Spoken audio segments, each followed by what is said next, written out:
Hello friends, welcome to my channel. आज के इस वीडियो में हम लोग देखने वाले हैं कि आपके बोर्ड एग्जाम 2022 में किस तरीके का क्वेश्चन पेपर पूछा गया था। हिंदी साहित्य का हिंदी 1 का यहाँ पे क्वेश्चन पेपर मैं लाई हूँ। हिंदी ऑनर्स में हिंदी 1 और हिंदी 2 होते हैं, तो यहाँ पे हिंदी 1 का आया है। ठीक है फ्रेंड्स, तो टोटल आपके 100 मार्क्स के क्वेश्चन आते हैं और 3 घंटे का समय दिया जाता है। 100 मार्क्स का क्वेश्चन लिखा है यहाँ पे कि परीक्षार्थी यथासंभव अपने शब्दों में ही उत्तर दें। तो ये सही ही होता है कि परीक्षार्थी अपने अनुसार उत्तर को दे सकते हैं। निर्देशानुसार सभी प्रश्नों के उत्तर दें। सबसे पहले आपको 3 प्रश्न के उत्तर देने होते हैं और इसके लिए आपको 60 मार्क्स दिया जाता है और एक क्वेश्चन के लिए आपको 20 मार्क्स दिया जाता है। और टोटल 3 क्वेश्चन है, नंबर ऑफ क्वेश्चन। और क्वेश्चन कितने दिए जाते हैं फ्रेंड, तो यहाँ पे आप देख सकते हैं 4 इधर और 2 और इधर। ठीक है, और एक अथवा में भी दे दिया है, तो टोटल बोले तो 7 क्वेश्चन हो गया ना। इसमें से आपको केवल 3 क्वेश्चन बनाने होते हैं। तो अब हम देखते हैं कि कौन कौन से क्वेश्चन को दिया गया है यहाँ पे। तो फर्स्ट क्वेश्चन है आपका, हिंदी साहित्य के इतिहास लेखन की परंपरा का संक्षेप में वर्णन करें। तो जो पहला क्वेश्चन आपका बनता है, और ये आपको सभी क्वेश्चन देखा गेस पेपर में मिल जाएंगे और मैंने भी अपने चैनल पे इसका वीडियो बना दिया है, वहाँ से भी आप जाकर देख सकते हैं। तो 20 मार्क्स का क्वेश्चन, और ये पिछले परीक्षाओं में भी क्वेश्चन पूछे जा चुके हैं फ्रेंड्स। और दूसरा क्वेश्चन आपका है, वीर गाथा काल की प्रमुख विशेषताएं। तीसरा क्वेश्चन है, सगुण एवं निर्गुण भक्ति मार्ग में अंतर स्पष्ट कीजिए। फिर नेक्स्ट क्वेश्चन है, रीति काल के नामकरण के संबंध में अपना विचार व्यक्त कीजिए। उसके बाद नेक्स्ट क्वेश्चन है, हिंदी साहित्य के इतिहास में कवि विद्यापति का स्थान निर्धारित कीजिए। फिर छठा जो आपका क्वेश्चन है वो है, हिंदी कहानी के विकास क्रम को रेखांकित कीजिए। अथवा अगर आप ये नहीं चाहते हैं इसका आंसर देना, तो आप इसका आंसर लिख सकते हैं, छायावाद को परिभाषित करते हुए छायावाद कालीन सामाजिक, सांस्कृतिक एवं राजनीतिक परिस्थितियों पर प्रकाश डालिए। उसके बाद देखते हैं हम ख नंबर में, इसमें लिखा है, निम्नलिखित में से किन्हीं 4 प्रश्नों के उत्तर दें। यहाँ पे आपको एक क्वेश्चन के लिए 5 मार्क्स दिया जा रहा है और ये 4 क्वेश्चन आपको यहाँ पे करने हैं। यहाँ लिखा हुआ है 4 प्रश्नों के और 20 मार्क्स। ठीक है, तो फर्स्ट क्वेश्चन है, रीति काल के आधार पर रीति मुक्त का अर्थ स्पष्ट करें। नाथ साहित्य पर टिप्पणी लिखिए। अष्टछाप के विषय में अपना विचार अभिव्यक्त कीजिए। प्रयोगवाद की कोई 2 प्रमुख प्रवृत्तियों का वर्णन करें। नेक्स्ट है, निबंध विधा को परिभाषित करते हुए एक अच्छे निबंध की 2 विशेषताएं लिखिए। नेक्स्ट है, द्विवेदी युग का परिचय दीजिए। उसके बाद है, अर्थालंकार को उदाहरण सहित समझाइए। उसके बाद है कि 10 प्रश्नों के उत्तर दीजिए। ग नंबर आ गया इसके बाद। तो 10 प्रश्नों में इसमें आपको 2 मार्क्स दिया जा रहा है और टोटल 20 मार्क्स। महावीर प्रसाद द्विवेदी किस पत्रिका के संपादक थे, तो ये सब तो हमने पढ़ा ही है कि सरस्वती पत्रिका के वो संपादक थे। विशिष्टाद्वैत के प्रवर्तक कौन थे, तो इसके प्रवर्तक रामानुजाचार्य। हिंदी साहित्य का इतिहास किसने लिखा था, तो सर्वप्रथम बात करें तो गारसा तोतांसी, जो कि फ्रांस के रहने वाले थे। तो अगर आप पढ़ते हैं अच्छे से इसको, हिंदी साहित्य को, तो आप सारे क्वेश्चन कर पाएंगे, क्योंकि अगर आप थ्योरी पढ़ लेते हैं ना तो ऑब्जेक्टिव कोई मतलब मायने ही नहीं रखता, वो तो वहीं से बनता है। मिश्र बंधुओं के नाम लिखिए। तो गणेश बिहारी, श्याम बिहारी। पद्मावत महाकाव्य की भाषा है अवधी। मैला आचरण रचना की विधा क्या है, तो उत्तर बिहार के ग्रामीण पृष्ठ। और इसको लिखा किसने है, तो फणीश्वर नाथ रेणु ने लिखा है। कवि रस खान की रचना का नाम लिखिए। तो कोई भी लिख सकते हैं, प्रेम वाटिका, सुजान रस खान, बहुत सारी इनकी रचनाएं हैं।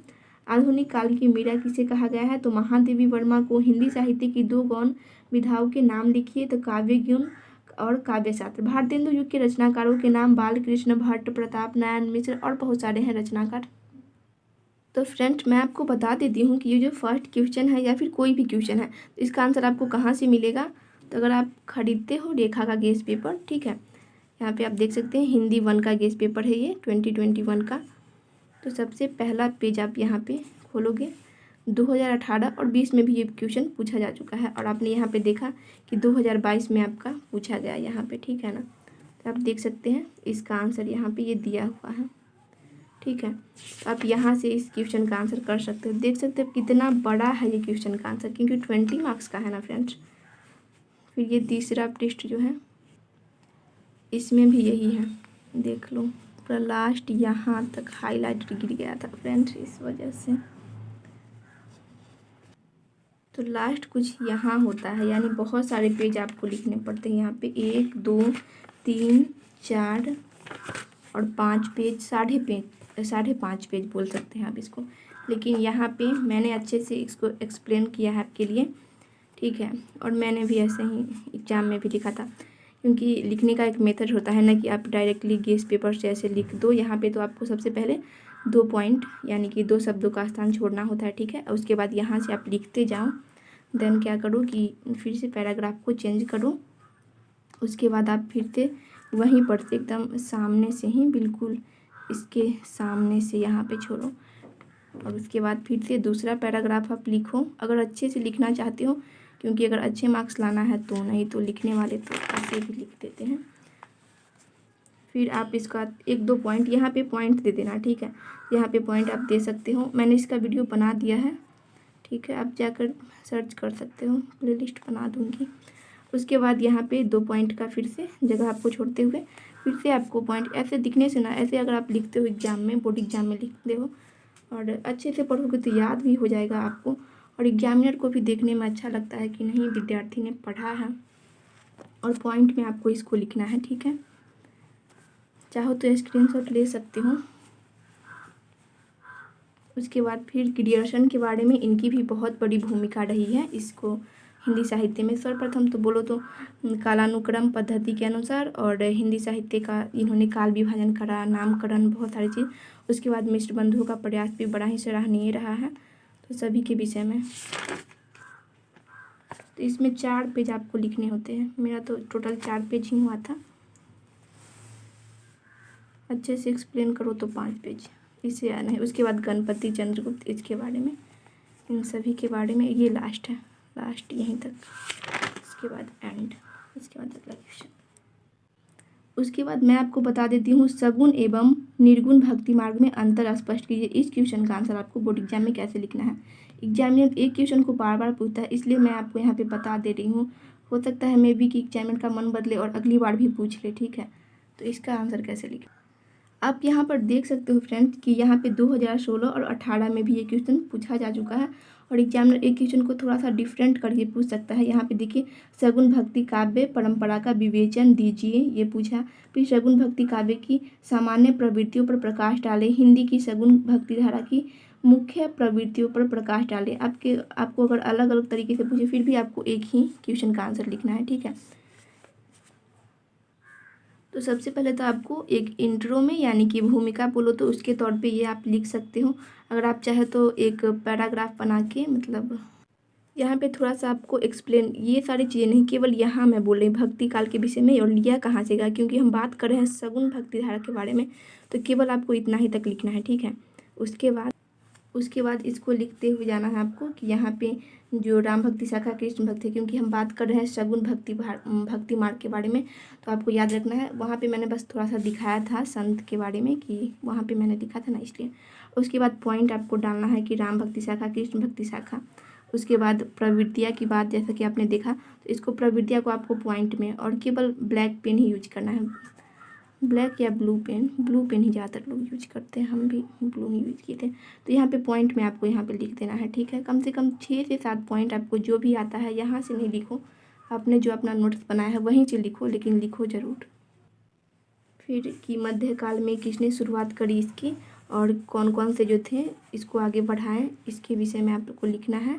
जैसे कि रामानुज, रामानंद, वल्लभ, चैतन्य, इनका बहुत बड़ा योगदान रहा है सगुण भक्ति मार्ग में, तो इन सभी के बारे में आपको अवश्य लिखना है। और उसके बाद इतना लिख देने के बाद क्या करना है आपको कि 5 पॉइंट ज़रूर लिखना है, क्योंकि आपने इतना लिख दिया। उसके बाद बोलो तो हेडिंग डाल के उसके बाद इसके बारे में अच्छे से एक्सप्लेन करना है। अगर आपको दोहा आता है तो दोहा भी अवश्य लिखिए। और उसके बाद अवतार भावना, क्योंकि आपको पता है कि सगुण भक्ति धारा में क्या होता है, भगवान अवतार लेते हैं ना, तो उनके विषय में। और ये मैंने खुद से ही बनाया है, ठीक है। थोड़ा सा ये पॉइंट बुक में दिया था, वहाँ से ये आप पढ़ोगी या फिर आप देख चुके हैं ना, जैसे कि कृष्णा, महाभारत वगैरह, तो रामायण वगैरह, तो आपको पता होगा, तो थोड़ा बहुत आप लिख सकते हैं। फिर रूप उपासना, गुरु की महत्ता, किस तरीके से वो गुरु का सम्मान करते थे, तो लास्ट में यहीं तक आपको लिखना है। लेकिन शुरुआत आप लोग यहीं पर से करना, ठीक है, क्योंकि देखने में एग्जामिनर को भी थोड़ा अट्रैक्टिव लगेगा यहाँ पे। तो फ्रेंड्स, आप लोग को वीडियो इन्फॉर्मेटिव लगी होगी। तीसरा क्वेश्चन भी मैं बता देती आपको, लेकिन वीडियो बहुत ज़्यादा बड़ा हो जाएगा, इसलिए यहीं पे हम वीडियो को क्या कर रहे हैं तो बंद कर रहे हैं, ठीक है। और आपको किसी भी क्वेश्चन का आंसर चाहिए तो आप कमेंट सेक्शन में लिख सकते हैं, मैं उसका अलग से एक वीडियो बना दूंगी फ्रेंड्स। तो वीडियो इन्फॉर्मेटिव लगी हो तो वीडियो को लाइक करें, चैनल को सब्सक्राइब करें और अपने फ्रेंड्स के साथ शेयर करें। थैंक्स।